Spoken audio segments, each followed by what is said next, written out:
내가 그들을 애굽에서 인도하여 낸 날부터 오늘까지 그들이 모든 행사로 나를 버리고 다른 신들을 섬김같이 내게도 그리하는도다.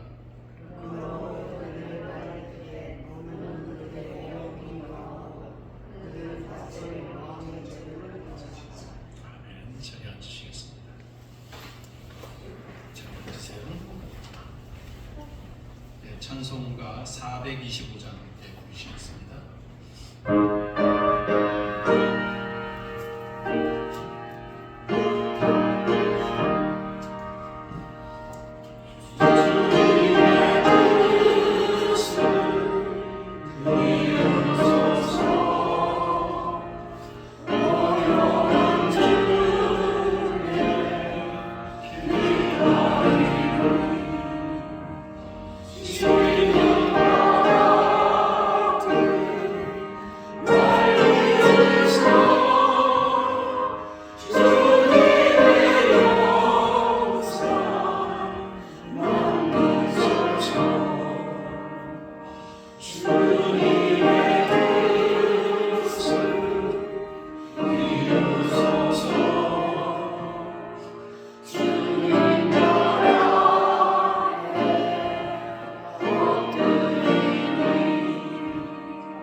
하나님,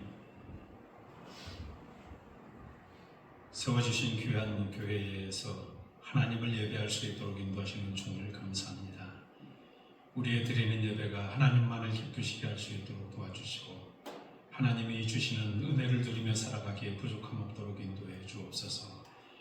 오늘 이 시간 귀한 말씀 앞에 저희들이 싸우니 듣는 모든 이들이 함께 은혜 받을 수 있도록 도와주시고 늘 말씀 안에서 하나님이 주시는 은혜를 맛보며 살아갈 수 있도록 인도하여 주옵소서. 전하는 자와 듣는 이들 모두가 함께 은혜 받을 수 있도록 도와주시며 저의 모습은 십자가 뒤에 감추어 주시고 오직 하나님의 영광만 드러나는 귀한 시간 되게 하여 주옵소서. 예수님의 이름으로 기도드립니다. 아멘.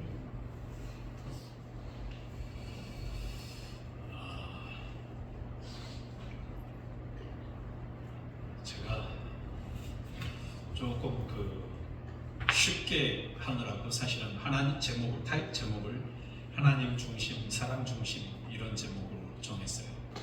조금 어렵게 얘기하면 인본주의, 신본주의 이런 타이틀이 오히려 더 잘 어울릴 것 같은 생각이 듭니다. 제가 미국에 오던 시기쯤 돼서 한국에서 인문학이라고 하는 학문이 뜨기 시작했어요. 제가 신학만 했던 사람이라서 인문학이라고 하니까 생소해서 이게 무슨 학문이지 그리고 생각을 해보면서 여러 책을 조금 찾아볼 시간이 있었는데 이 인문학이 한마디로 딱 정의하니까 사람의 정체성에 대한 얘기더라고요.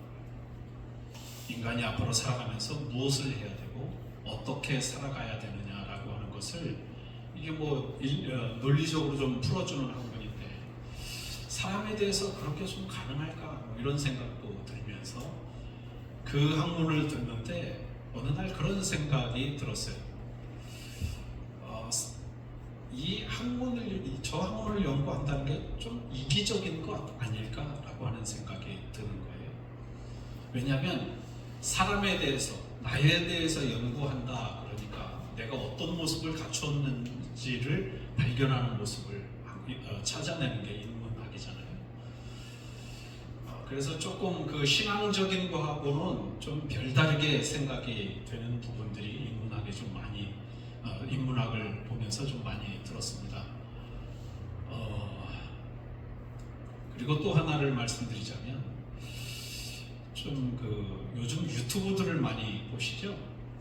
유튜브들을 많이 보시는데 부천역 광장에서 이렇게 VJ들이 자신들이 이렇게 조회수 올리려고 이렇게 사람들한테 피해를 주고 별로 좋지 못한 행동을 하면서 자기 조회수를 막 높이는 사람들의 모습을 보면서도 그런 생각이 드는 거예요. 참 너무 이기적이고 자기중심적이다 하는 생각을 하게 되더라고요. 자기가 수입을 올리겠다고 저렇게까지 해서 사람들의 곱지 않은 시선을 받아가면서 저렇게 하는 게 과연 무슨 의미가 있을까라는 생각을 하지만 또 나름대로 그들은 자신들이 또 그렇게 해야 그렇게 하는 것도 괜찮다라고 하는 의미로 하는 것 같아요. 이런 모습들을 가만히 보면 참 사람들이 너무 이기적인 것 같다라고 하는 생각을 하게 되는데 오늘 성경에서도 못지않은 그런 이기적인 면을 가진 인본주의 정신에 입각한 사람이 한 사람 등장하고 있습니다. 그 사람은 누구냐면 바로 사울이라고 하는 사람인데요. 사실은 사울이 그런 사람이 아니라 이스라엘 백성들이 그런 사람들로 변했습니다. 자, 이스라엘이 지난주에도 말씀을 드렸지만 가나안 땅에 입성을 하면서 하나님이 내가 너희와 함께하고 있다라고 하는 증거로 세 가지를 보여주시면서 가나안 땅에 입성하게 만드셨어요. 그리고 그 땅에 정착해서 살아가는 동안에 이 세대를 넘어서서 사사기까지 이제 넘어오게 되는데 사사기도 건너면서 세대가 많이 바뀌었어요. 많이 바뀌어서 이제 사무엘 시대까지 결국은 오게 됐습니다. 자, 사무엘 시대까지 오면서 보니까 일반 이스라엘 사람들이 가장 많이 본 게 뭐냐면 이방 나라 사람들을 굉장히 많이 지켜보게 됐어요. 그죠? 그 나라가 쳐들어오고 그 나라하고 전쟁을 벌이면서 그 나라가 어떤 나라인지를 보게 됐어요. 그래서 자꾸 그 나라하고 어떻게 해요? 비교를 하게 돼요. 비교를 하게 돼서 자신의 나라가 이스라엘이 그러니까 갖지 못한 것에 대한 생각을 자꾸 하게 되고 그것이 마치 자신들의 약점인 것처럼 그렇게 생각을 하게 되는 거예요. 그래서 어느 날 이스라엘 백성들의 장로들이 이 사무엘을 찾아가서 하는 말이 뭐냐면 오늘 이제 8장 4절부터 시작되는 내용이 이 내용입니다. 사무엘한테 찾아가서 사무엘에게 우리도 이제 왕이 좀 필요한데 우리한테 왕을 좀 세워주세요. 이렇게 얘기를 합니다. 그러니까 사무엘이 그 얘기를 가만히 듣고 있다가 이게 맞는 말이에요? 틀리는 말이에요? 이스라엘 백성들에게는 도저히 있을 수 없는 얘기거든요. 왜냐하면 말씀드렸던 대로 이스라엘의 왕은 누구세요? 여호와 하나님이세요. 그런데 그 왕을 어떻게 해달라는 거예요? 사람으로 체인지 바꿔달라고 그러는 거죠. 근데 바꿔달라 그러면서 내용들을 얘기하는데 보니까 뭐라고 얘기를 해요? 이웃나라에 블레셋이라는 데든지 이런 나라들 보니까 왕이 있어서 저렇게 전쟁에도 나가고 이렇게 싸우면서도 나가고 자신 그 백성들의 본의도 아주 좋던데 우리한테도 우리를 다스릴 존재가 좀 필요하지 않겠습니까? 라고 얘기를 하는 거예요. 자, 이 얘기를 들은 사무엘이 6절 한번 보세요. 6절. 6절에 이런 말씀이 있습니다. 우리에게 왕을 주어 우리를 다스리게 하라 했을 때에 사무엘이 그것을 어떻게 했다고요? 기뻐하지 아니했다라고 하는 말씀이 있습니다. 사무엘이 생각할 때 신앙 안에서 믿음 안에서 하나님을 대언하는 사람으로서 봤을 때 이것이 부당하다는 걸 지금 말씀하고 있는 거예요. 자, 그러면서 사무엘이 그렇게 그런 마음을 가지고 있을 때 백성들한테 하나님한테 기도합니다. 찾아가서 하나님, 지금 이스라엘 백성들이 왕을 요구하고 있습니다. 이거 어떻게 좀 해야 되지 않겠습니까? 라고 기도를 하는데 7절 말씀에는 뭐라고 하나님이 말씀하시냐면 백성이 내게 한 말을 다 들으라. 이는 그들이 너를 버림이 아니요 누구를요? 나를 버려, 즉 하나님을 버려 자기들의 왕이 되지 못하게 함이니라. 자, 일본 백성들이 왕을 요구했다고 사무엘이 가서 하나님 앞에 기도했어요. 그랬더니 하나님은 뭐라고 말씀하세요? 왕 세워. 근데 너무 너 그렇게 마음 아파하지 마. 하나님이 너무 잘 아시니까요, 사무엘의 마음을.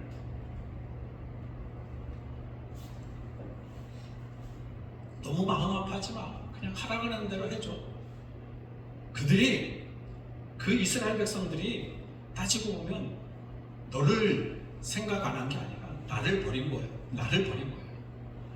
내가 이스라엘의 왕이 되지 못하도록 사람의 왕을 요구했잖아. 그러니까 너무 마음 아파하지 마. 우리 표현으로 얘기하면 바로 이런 얘기를 하는 겁니다. 그러면서 하나님이 또 다시 한번 말씀하시죠. 자, 이제 너 가서 왕의 제도를 좀 얘기해주고 왕의 제도를 좀 설명해라. 그러면서 그 왕의 제도를 10절부터 18절까지 내용에서 설명을 하고 있는 거예요. 이걸 축약해서 말씀드리면 뭐냐면, 자, 이제 너희들이 왕을 세우면 왕한테 내야 될 세금도 너희들이 내야 되고, 뿐만 아니라 싸우러 갈 거면 군사들도 징집해야 돼서 징집도 해야 되고, 이런 모습들이 다 있다. 뭘 하든지 뭐해서 이렇게 세금들을 다 조금씩 띄어서 다 그걸 바쳐야 되니까 이런 모든 걸 너희들이 해야 돼 라고 10절부터 18절까지 딱 얘기를 해요. 그랬더니 19절 말씀에 처음에 보니까 이런 말씀이 나오고 있어요. 백성이 사무엘의 말 듣기를 거절하여. 그러니까 전혀 들을 생각이 없는 거예요. 자신들이 그동안 봐왔던 블레셋 이방인들을 보니까, 이방 나라들을 보니까 왕이 있어서 제법 괜찮은 것 같아요. 비교해 보니까 우리는 왕이 없어서 맨날 뭐가 이렇게 규모도 안 차려진 것 같고 뭔가 조직도 좀 없는 것 같고 이런데, 다른 나라들은 왕이 세워져서 왕이 가자 그러면 따라가고 전쟁에 가서도 막 하는 거 보니까 아주 잘하는 것 같은 거예요. 그러니까 이미 자신들의 마음속에, 이스라엘 백성들의 마음속에는 뭐가 있어요? 왕의 제도에 대한 의견, 이방 나라에 대한 의견이 마음속에 너무 가득 차져 있으니까 누구의 말을 거절하게 되는 거예요. 하나님의 의견은, 하나님의 뜻은 마음속에 안중에도 없는 거예요. 사무엘이 눈앞에 있음에도 불구하고 그 사무엘 말조차도 듣기를 거부하는 거죠. 그렇게 해서 왕의 제도를 세우게 됩니다. 그리고 9장 이후에 보면 그래서 세워진 왕이 누구냐면 사울 왕입니다. 자, 백성들의 요구에 의해서 세워진 사울 왕. 일반적으로 우리가 생각할 땐 하나님이 세운 왕이니까 그래도 신앙이 있고 믿음이 있고 괜찮은 사람이겠지라는 생각을 염두에 두고 사울 왕을 항상 살펴보는 경향이 있습니다. 그런데 제가 이 말씀에 딱 걸려서 사울 왕을 생각해 보니까 그건 무슨 뜻이냐면 인본주의에 의해서 세워진 왕이 누구라는 거예요? 사울이라는 거예요. 사람의 의견을 따라서 사람이 해달라고 하는 대로 해서 세워진 이스라엘의 지도자가 바로 사울 왕이었다는 겁니다. 처음에 양치는 목동이었어요. 그죠? 아버지 집에서 막내여가지고 막 이렇게 들판에서 양을 치고 있는 사람이었습니다. 사무엘이 찾아가서 그 사람을 보았더니 하나님이 그래 그 사람 왕으로 세우고 기름 붓고 그에게 기도해줘. 그래서 왕으로 세움을 받았어요. 처음에는 아주 잘 됐죠? 잘 나갔죠? 신앙적인 것 같고, 사울의 모습을 보니 목동이어서 그런지 참 겸손함도 있고 참 여러모로 아버지한테 효도하던 사람이라 백성들한테도 잘할 것이다 라고 하는 의견들이 많이 보입니다. 그런데 반면에 두 번째의 왕인 사울의 후손이 아니라 완전히 후손을 바꿔서 다윗을 두 번째의 왕으로 세워요. 다윗을 두 번째 왕으로 세울 때도 역시 사울하고 똑같은 상황이었습니다. 다만 다윗은 사람들의 요구에 의해서 세워진 왕이 아니라 누구에 의해서요? 하나님이 원하셔서 세운 왕이 다윗 왕이었습니다. 자, 사울과 다윗을 좀 비교해 볼까요? 사울은 인본주의에 의해서 세워진 왕이고 다윗은 하나님이 원하시는 신본주의 왕이 되었습니다. 그런데 다윗은요, 사울 얘기는 뒤에 말씀을 드릴 거니까 다윗 얘기를 좀 먼저 말씀을 드리면, 자, 다윗이 기름 부음을 받고 왕으로 세움을 받으면서 장인어른인 사울을 항상 피해 다녀야 됐어요. 그렇죠?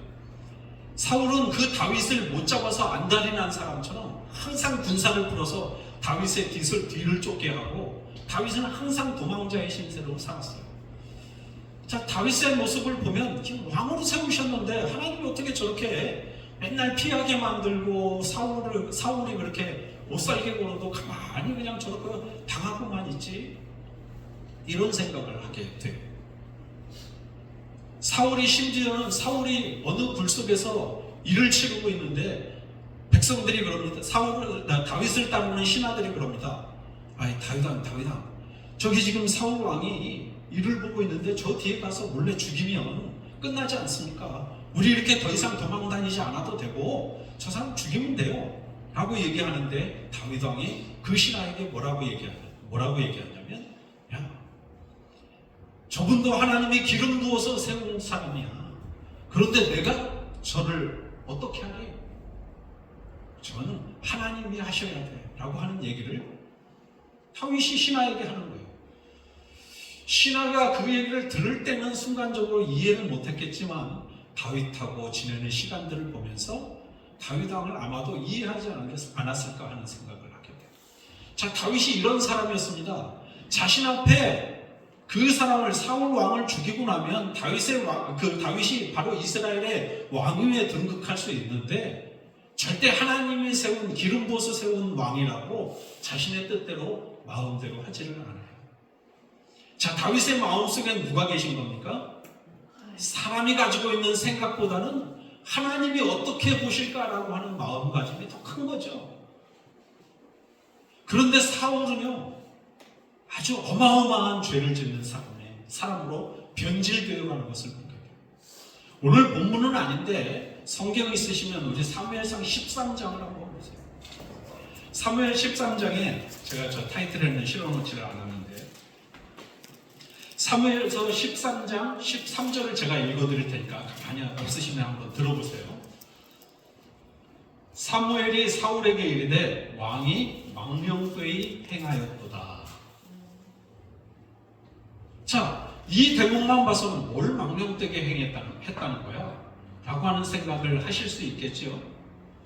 그런데 13장 9절에 가면 왜 사무엘이 사울을 찾아와서 망령되다고 얘기했는지를 표현하는 말씀이 있습니다. 9절 말씀에 이렇게 되어 있어요. 사울이 이르되 번제와 화목제물을 이리로 가져오라 하여 번제를 드렸더니 번제 드리기를 마치자 사무엘이 온지라. 이해가 되세요? 앞에 부분을 보면요, 전쟁을 나가야 돼요. 블레셋하고 전쟁을 해야 되는데 이제 며칠 날 출정을 언제 간다? 이러고 있는 거예요. 그 출정을 이스라엘은 항상 출정하기 전에 하나님이 왕이시니까 하나님이 명령을 하셔야 되고 싸우러 나가는 군인들은 하나님 앞에 제사 그러니까 예배를 드리고 나가게 돼 있어요. 그런데 이 사람들은 이 사울이 예배를 진행해주는 사무엘을 아무리 기다려도 오지를 않는 거예요. 약속한 시간을 지나도 사무엘이 보이지를 않는 거예요. 그러니까 사울이 그걸 그만 못 참고 야 가서 재물 가지고 와. 내가 그냥 예배 진행하게. 그래서 자신 마음대로 제사장 직분을 그냥 말도 없이 그냥 해버린 겁니다. 제사 집례를. 그래서 오늘 이 얘기를 하고 있는 거예요. 그러니까 그 모습이 예배를 다 끝내고 나니까 누가 왔어요? 사무엘이 왔어요. 그러니까 사무엘이 봐도 참 어처구니가 없는 거죠. 아무리 기름 부음을 받았어도 사울은 어떤 직분으로 해요? 제사장이 아니라 왕, 이스라엘을 대표하는 한 사람으로 세움을 받은 거예요. 그런데 어떤 역할을 찬탈을 했어요? 제사장의 역할을 찬탈했어요. 하나님과 사람 사이 중간 역할을 하는 제사장직을 자기 자신이 그냥 쉽게 표현하자면 그냥 강탈한 거나 같은 거예요. 하나님은 이걸 두고 보실 수가 없었습니다. 사무엘이 그걸 바로 지적하면서 망령되이 행했다라고 하는 표현을 쓰고 있는 겁니다. 자, 여러분 여기에 망령되다라고 하는 말은 좀 어려운 말인데요. 이 말이 뭐냐면 하나님을 가볍게 여기고 그 명령을 무시하는 행위를 바로 망령되이 일컫는다라고 얘기를 하는 겁니다. 자, 조금 더 표현하자면 좀 더 쉽게 표현하자면 하나님의 이름을 가볍게 부르거나 시험하는 것도 이 안에 포함된다고. 그러니까 사울의 모습이 딱 망령되다는 표현을 하기에 딱 걸맞죠? 그래서 사무엘이 와서 그 얘기를 하니까 이 13장 11절부터 이렇게 보면요. 그런 얘기를 해요. 내가 기다려도 오지를 않길래 부득이하게 이렇게 내가 들게 됐습니다. 라고 하는 또 뭐라 그러죠? 거짓말도 이 사울이 사무엘에게 하는 것을 봅니다. 이런 모습들을 정리해서 사무엘이 한 단어로 딱 얘기했는데 망령되다라고 하는 말을 하고 있는 겁니다. 자, 여러분 우리들의 모습 속에서 이런 망령된 모습들이 없이 마음 중심에 하나님만을 모시고 살 수 있는 귀한 은혜가 있기를 바랍니다. 시편 111편 9절에 보면 하나님의 이름이 어떤 분이라고 말씀하고 있냐면 거룩하고 지존하시다라고 하는 말씀을 하고 계시고 주기도문도 뒷부분에 보면 이름이 거룩히 임하시오며, 그죠? 자, 이렇게 하나님에 대해서 거룩하신 분이라고 사람하고 다른 존재라고 하는 걸 얘기하는데 사울에게는 그런 마음이 전혀 없었다는 것을 의미하는 거죠. 자, 그리고 두 번째는 15장 11절, 챕터로는 3가 되겠습니다. 15장 11절을 보면 15장 11절에 보면요 더 기가 막힌 장면이 나옵니다. 하나님이 뭐라고 사무엘에게 말씀하시냐면 많이 들어보셨을 거예요.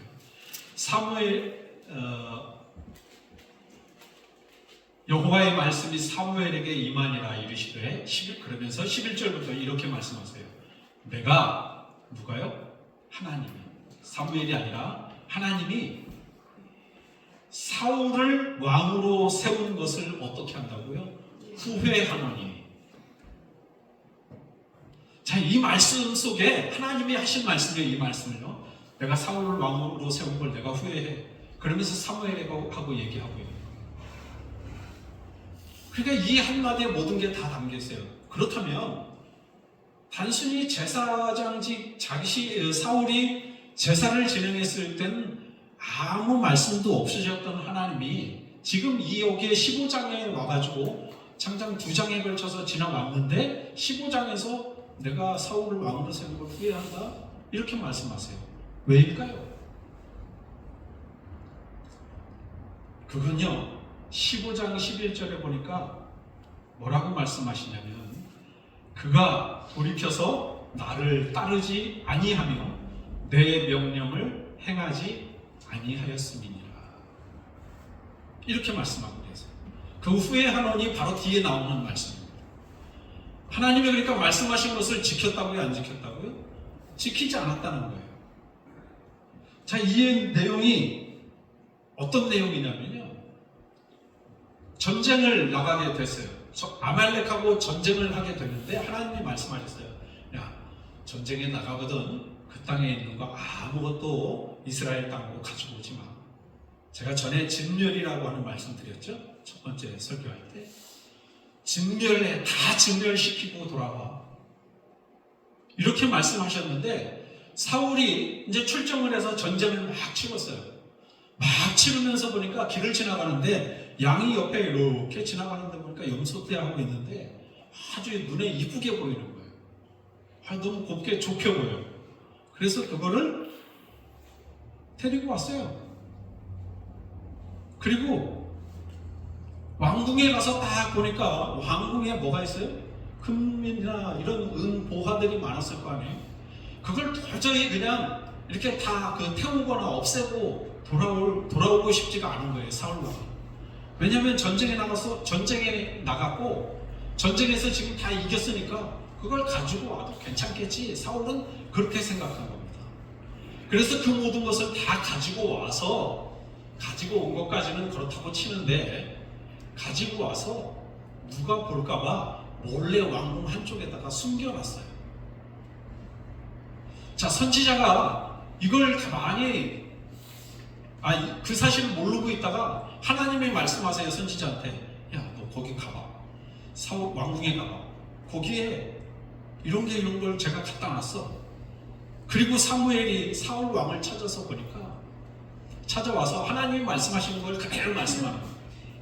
아니 사울, 당신 도대체 나가서 전쟁하고 다 하고 태우고 없애버리고 오라 그랬더니 당신 보기에 좋은 거는 다 숨겨놨다면서요. 그러니까 사울 왕이 발뺌을 하는 거예요. 저 그런 일 없습니다. 다 떼오라 그래서 다 그렇게 없애고 왔지 가지고 온 건 아무것도 없습니다 라고 얘기를 하는 거예요. 그리고 나서 양이나 염소는 울죠. 소리가 들리는 거예요. 그래서 소리난 쪽으로 가서 문을 열어보니 그 안에 양과 염소 그리고 금은보화들이 있는 거예요. 그 모습을 사무엘이 지켜보고 사울을 지적하는 겁니다. 자, 사울 왕은 이 한 가지 때문에 거짓말을 했고 사무엘을 속였고 거짓말을 했고 둘러대더라고. 그죠? 그리고 그거보다 더 중요한 하나님이 말씀하신 것에 대해서 지키지를 않았다는 겁니다. 그 명령에 대해서 하나님이 내린 것 말씀에 대해서 불순종을 했다는 거죠. 이렇게 사무엘이 죄를 두 가지를 짓습니다.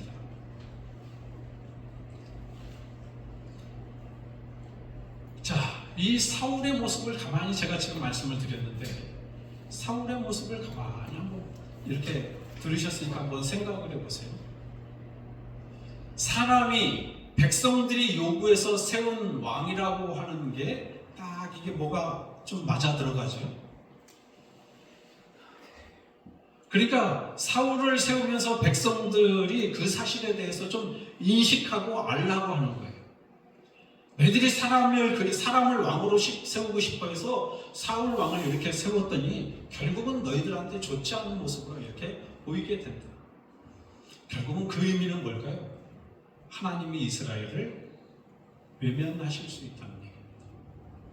왜요? 한 사람 이스라엘을 다스리는 왕이 하나님의 명령과 하나님이 하신 말씀에 대해서 어기고 그걸 지키려고 하지 않았다는 사실. 자, 이 두 가지 사실을 사울이 어겼습니다. 제사장직을 예배를 드리지 않았어야 하는데 예배를 먼저 자신이 드려버렸어요. 그리고 또 전쟁에서 가지고 오지 말아야 될 것을 가지고 오게 됐어요. 이 사실 때문에 거짓을 말하게 됐고 사무엘을 속이게 됐고 하나님의 말씀하신 것에 대해서 불순종하게 된 왕이 사울이었다는 겁니다. 자, 인본주의란 뭐냐? 바로 이런 겁니다. 사람을 중심으로 사람이 생각하게 하는 거예요. 자, 사울이 만약 신본주의의 사람이었다면 어떻게 바뀌었겠어요? 그거 다 그냥 순종하면 되는 거예요. 제사장이 언제 올지, 사무엘이 언제 올지 제사 자기가 드리는 게 아니라 그때까지 그냥 기다리면 됐어요. 왜냐하면 하나님은 하나님의 때를 설정해놓고 계시기 때문에 그래요. 인간의 마음만 급해서 내가 빨리 속히 이런 것 때문에 사울이 죄를 범하게 되는 거죠. 또 하나님의 말씀에 귀 기울이지 않으니까 하나님의 명령에 불순종하게 되는 거죠. 이게 인본주의적인 사람.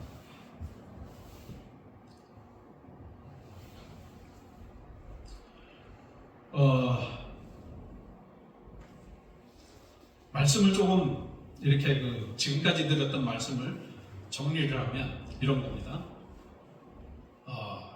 핑계를 댔던 백성들, 그죠?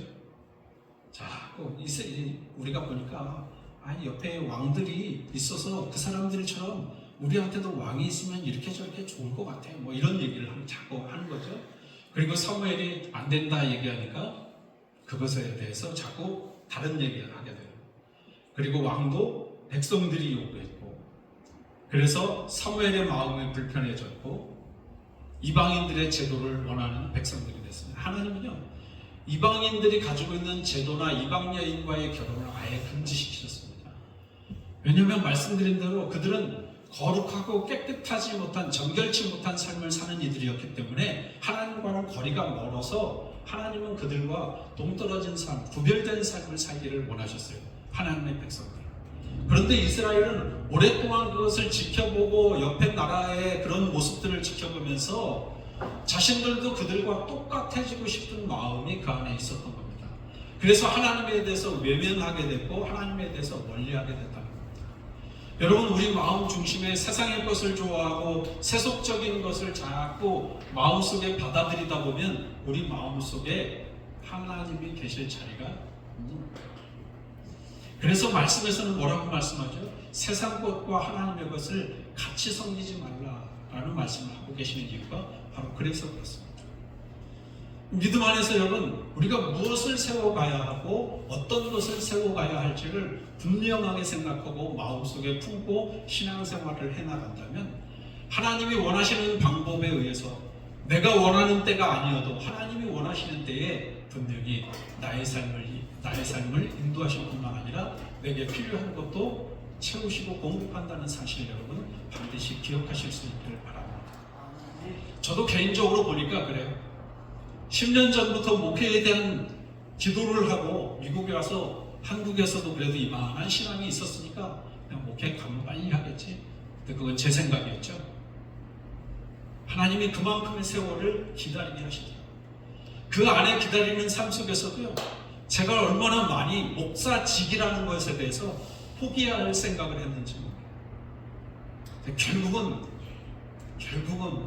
제가 여기 오면서 드는 생각이 뭐였냐면, 역시 하나님이 원하시는 때가 있었구나 라고 하는 사실을 제가 경험하면서 그 사실에 대해서 얼마나 감사하면서 기도하고 있는지 몰라요.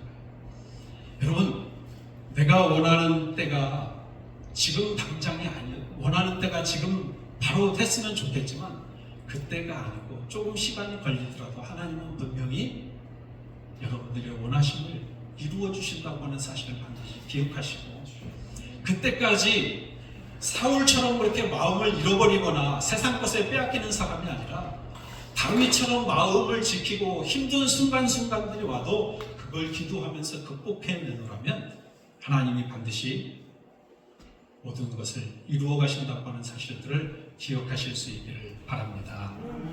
그래서 저와 여러분들이 늘 언제나 하나님 주시는 은혜 안에서 행복과 기쁨을 누리면서 살아가실 수 있기를 바랍니다. 자, 이제 제가 한 3가지만 더 말씀드리고 간단하게 이제 앞에 오늘 읽었던 본문 내용을 3가지로만 정리해서 딱 말씀드리고 설교를 마치려고 합니다.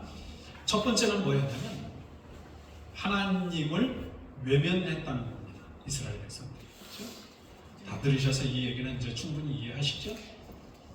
하나님이 사무엘을 통해서 말씀하심에도 불구하고 자신들의 생각이 자신들의 마음속에 정해져 있으니까 다른 거는 다 들리지도 않는 거예요. 그래서 하나님의 의견이나 사무엘의 의견을 그냥 외면해버리고 무시해버렸던 겁니다. 두 번째는 사무엘 선지자를 어떻게 해요? 아프게 했다는 겁니다. 자, 사무엘이 그 사실을 가지고 백성들이 왕을 원한다는 사실을 가지고 하나님 앞에 막 기도했어요. 그죠? 가슴 아프게 많이 기도했습니다. 사무엘의 모습을 보면, 사무엘상의 모습에서 계속 사무엘의 모습을 보면 이게 진심이구나 하는 게 느껴질 거예요. 그런 마음으로 했는데 그걸 위로하는 분은 누구셨어요? 백성들이 아니고 하나님이 그를 위로하시고 쓰다듬어 주십니다. 괜찮아. 그들이 너를 버린 게 아니고 나를 버린 거야 라고 말씀하시면서 하나님이 사무엘을 위로하십니다.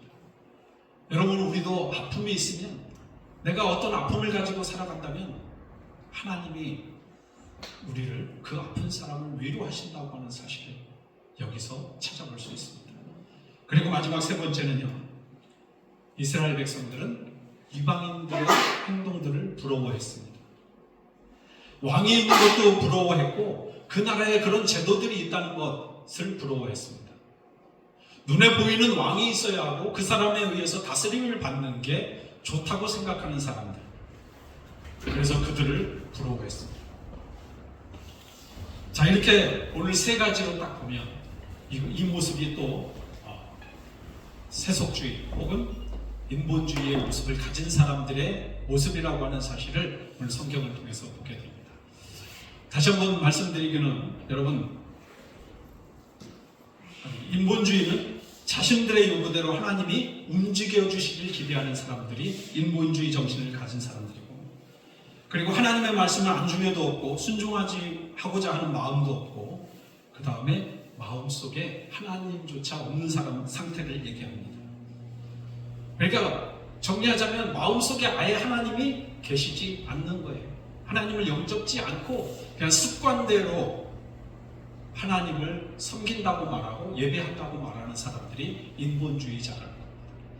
여러분, 이런 행동들을 역으로 생각하면 내 마음속에 하나님을 모시고 하나님의 말씀하시는 대로, 말씀드렸듯이 지금 당장이 아니어도 하나님의 때에 반드시 이루신다고 하는 사실을 기대하면서 늘 기도하고 하나님을 예배하는 습관을 들이다 보면 하나님이 그 모든 것을 이루어 가신다라고 하는 사실, 이런 사실을 잊지 않고 기억하고 사는 사람이 바로 신본주의, 하나님 중심으로 사는 사람이다 라고 하는 사실을 기억하시고, 여러분들의 삶 가운데서 늘 하나님과 함께 그리고 동행하는 삶을 살아가실 수 있기를 주님의 이름으로 축복합니다. 기도하겠습니다. 하나님, 오늘 귀한 말씀을 통해서 어떤 모습이 사람 중심으로 살아가는 사람이고 어떤 모습이 하나님 중심으로 사는 모습인지를 보게 하시고 알게 하시니 감사합니다. 우리들이 늘 하나님 안에서 하나님과 함께하는 삶을 살기를 원하오니 하나님, 우리의 마음속에 들어오셔서 우리를 다스려 주시고 우리와 동행하여 주시기를 원합니다. 늘 언제나 우리 삶 가운데 함께 하시기를 원하며 예수님의 이름으로 기도드립니다. 아멘. 자리에서 일어나셔서 찬송가 510장 함께 해주시겠습니다.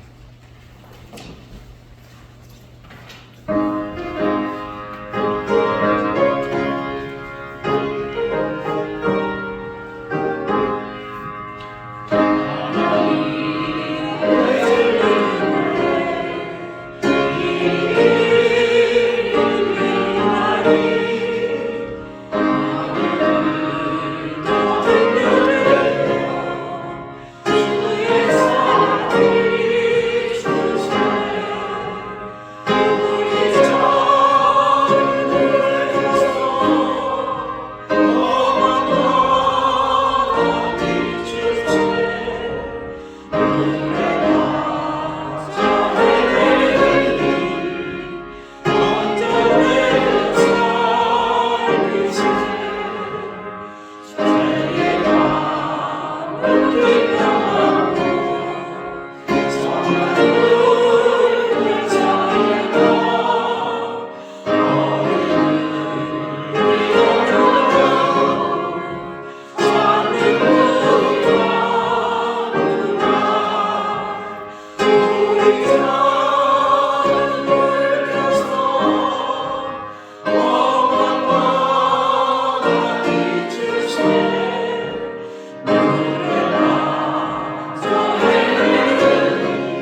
이제는 우리 주 예수 그리스도의 크신 은혜와 하나님의 독생자들 예수 그리스도를 우리에게 보내어 주시기까지 사랑하시는 말로 표현할 수 없는 그 크신 사랑하심과 성령님의 감화 감동 인도 충만하시니 늘 하나님 중심으로 살기를 갈망하고 그 말씀을 듣고 이 문을 나서는 모든 성도들에게 이제로부터 영원토록 함께 하시기를 간절히 축원하옵나이다. 아멘.